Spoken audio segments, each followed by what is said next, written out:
Now, as a human being, at some time, you are going to experience grief and loss.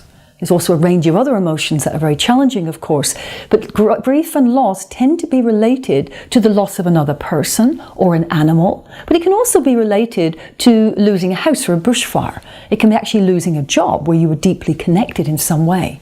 It's very different to the emotion of sadness. If we hear about an atrocity on the television or someone else's loss, we can feel sad and we can empathise with them, but we don't feel that gut-wrenching sort of feeling and overwhelm that can go on for a very long time, and we lose our appetite, we can become depressed and severely lonely.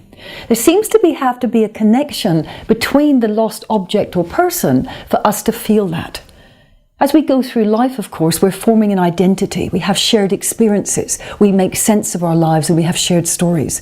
And when another person has been lost, it's very painful for us to be alone with those feelings. And it raises issues of, well, what is life all about? What am I here for?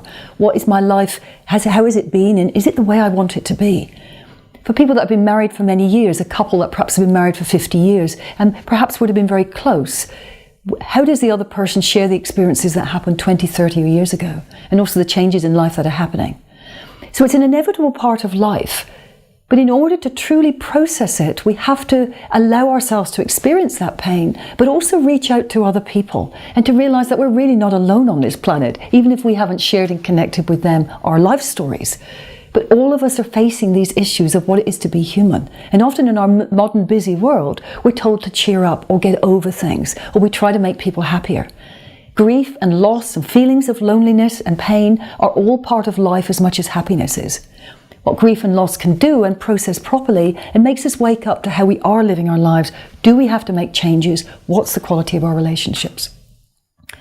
So this is a part of life that needs time and attention and reaching out to people, often with the help of a psychologist or counsellor who can shed light on some of the ways in which you need to reframe events and forgive yourself for maybe the way you didn't behave or enough time you gave to another person. But you can work through this and find meaning again.